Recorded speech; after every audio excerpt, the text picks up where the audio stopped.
What's up, guys? I hope everybody's doing good. How are you all doing? Another podcast today. I'm happy to have you again, and we're gonna talk about a subject that has been the forefront of the international politics for the kids now.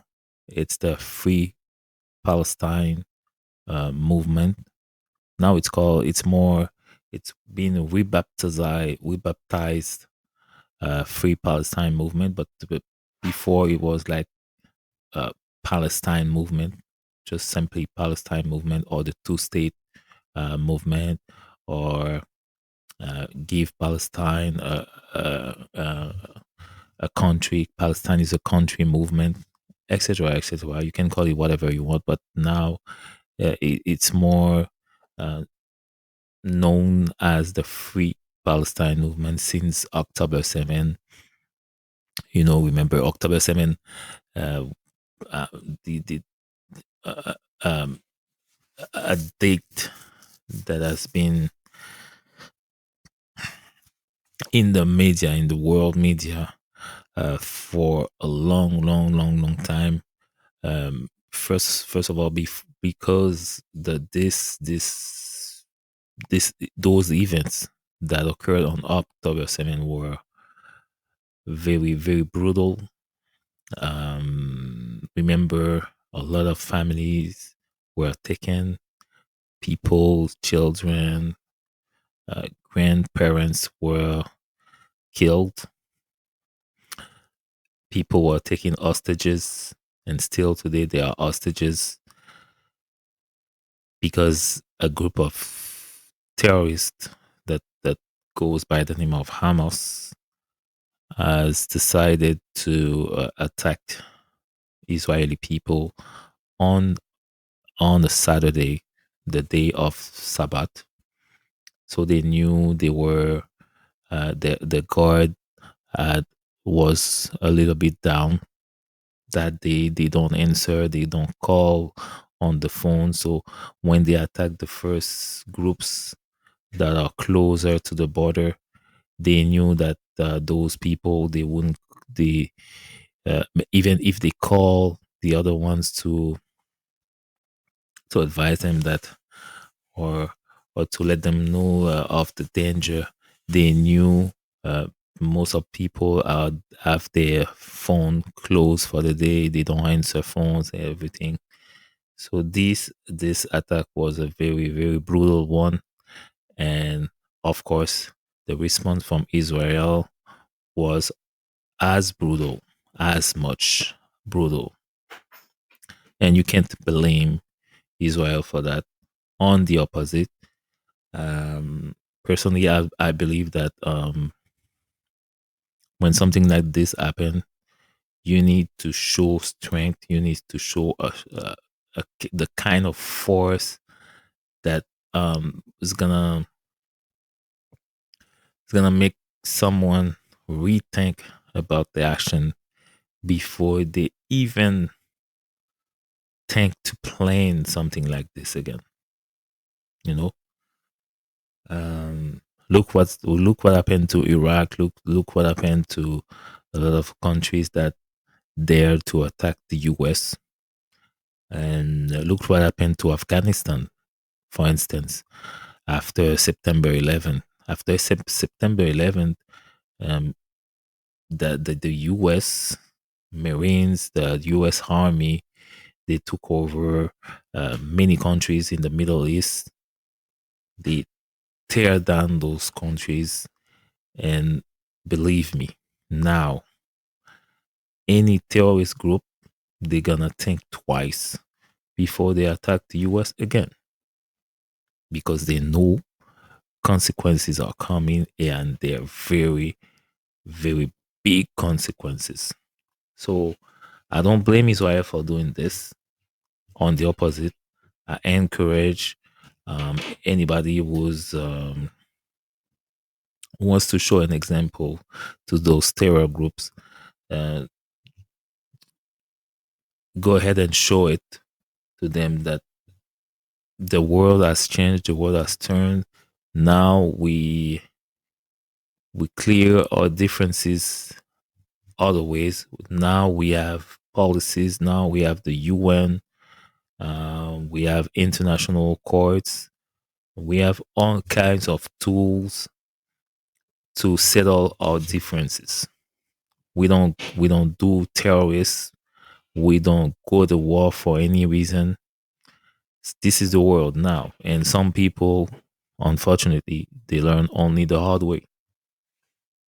So now Hamas is learning from Israel, and of course, this has led to we've a reborn of the Free Palestine movement. But now, since President Trump is back in the White House, what's gonna happen next? Well, President Trump's past policies on Israel and Palestine, they were very clear. First of all, let me remind you that um, when President Trump was on his first term, he did some actions that drastically altered, you can say, altered is not a big word in these circumstances. It drastically altered the U.S. Um, Middle East relations. Remember, the U.S. Embassy was relocated to Jerusalem, hmm, a move that I remember celebrated by Israel but condemned by Palestinians and much of the international community. But President Trump didn't care. The U.S. Embassy was in Jerusalem. So, President Trump, let's say it in just simply one line. President Trump didn't care at all, not a dime, about the Palestinian movement. Okay. And I think in President Trump's mind, it's clear that the land belongs to Israel. And of course, there's a group of people that's called the Palestinian that live there. Oh, but they like not we cannot say refugees, but they like immigrants. So for President Trump's mind, policy, and administration, the Palestinian movement doesn't really exist for them. Okay. And President Trump also made it clear that the pro Palestinian activists, you know, is considering extreme measures to for such as deporting pro Palestinian activists, or cutting funds to groups that support pro-Palestinian movements. And it said clearly it's not gonna tolerate, it's gonna be tolerance zero to the pro-Palestinian movement. So the Free Palestine movement, we can say, is living his last Christmas or last month under the Trump administration. Okay, the, this movement, the Free Palestine movement, it's clear that the U.S. government under Trump will unlikely offer any support to the cause. Okay, if anything, activists or could let's say uh, f- if anything, activists could face more hurdles, from legal crackdowns to diminish international influence on the global stage. This alignment with, let's say, with Israeli policy could further um, marginalize those voices from the Palestinian movement. Okay, as other nations could be tempted to follow President Trump. It's like they simply needed a leader to marginalize those free Palestine movement. The rest of the world, the way I see it, the way I see that police around the world react, the way I see that, uh, I know they will simply need a simple gesture, a gesture from President Trump or from the United States, a signal, from the United States, and the rest of the world will follow. Because I have this sense the rest of the world is fed up with this pro Palestinian movement. But we all know those kind of movement, they are resilient because, as you can see, there are a lot of young groups that are following those movements, and usually you see other movements like the LGBTQ movement or other groups that are joining those kind of protests together to form like a one voice. But it's like people are taking part of a movement while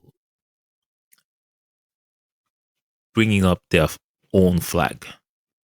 See what I mean? So it's like when the LGBTQ is backing the pro Palestine movement, it's just another way for them to say, hey, we are here too and we can protest. And this is a glance of what we can do. And all of those groups, all those groups that are participating in those um,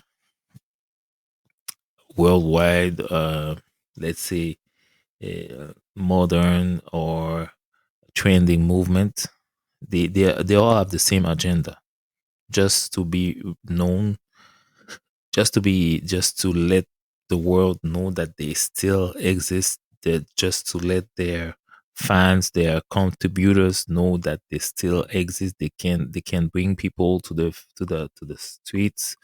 They can protest. They can lead mass numbers of people protesting. They can deliver, in other words. This is the simple agenda. So people, some people from the LGBTQ movement, or from the black, any kind of black movement or Latino movement, or any group, any marginalized groups movement, they all have the same agenda. Usually they want to be heard, and sometimes they use a different trending movement, a different trending protest, just to pass uh, their own voice, to pass their own request, demands. What's next then? Hmm. I think in the first in the first days or weeks of President Trump's movement, of President Trump's policy, I mean terms or policy, when, let's say, when President Trump gets um, officially, um, let's say, introduced to the White House for a second time to the world, let's say, we're gonna see some tests from the those movements around, not only in the US but also around the world. They're just gonna test the field to see how it goes. So they will try. On the first day, they will show something. They will organize something massive to see how police or a military is gonna react on with over the protests, and it's gonna be a very sensitive one because it could lead to anything. When I say anything, it could lead to anything. And on the first mistake of those group, let's say if even if they break a simple bike along their way, they will be hit back by the police, and it's not gonna be pretty. And I think President Trump's gonna make it clear that the, but anyway, he said it. He said pro activists, pro Palestinian activists, he will simply deport them, send them out of the country, take their papers, legal papers, and send them back to their original country.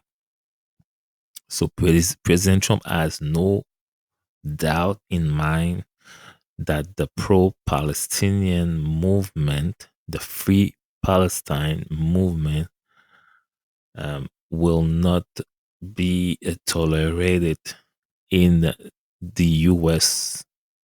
soil during his presidency. I think it's clear. We don't have to go around the hole and wait until we fall. We know there's a hole. And what's the hole? The hole is the Free Palestine movement is dead under Trump.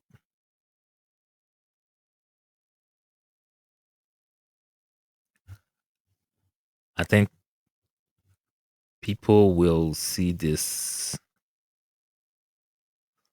as a dictatorship response to a free, a peaceful, let's say peaceful uh, movement. But remember, uh, President Trump made it clear so many times.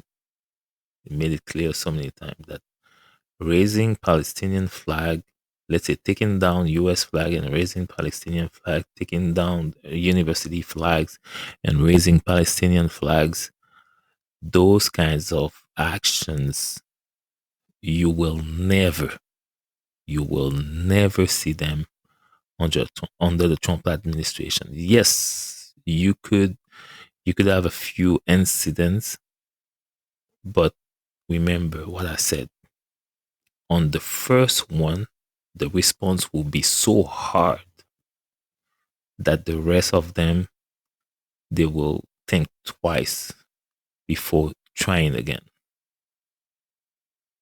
This is what I said that this Free Palestine movement um, is basically dead since the Trump re-election. There is no chance that this movement will lead to something positive for Palestine. President Trump said a few times that he is considering the two-state solution, but it's just politics. Believe me, it's just politics. For President Trump, there is no Palestine. And not only for President Trump, but for many countries around the world, there is no Palestine.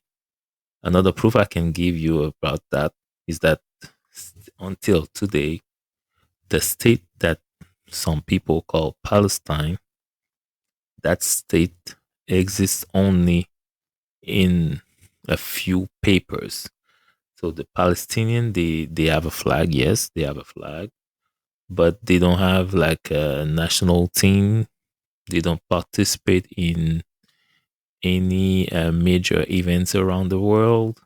So it means that they are not recognized as a state. Okay. And I believe the Trump administration will make it clear, will make sure that the group, the protest groups, like, if we can say them protest group or terrorist group, let's say, to be fair, terrorist groups like Hamas, they will not get founded anymore. It will track them down.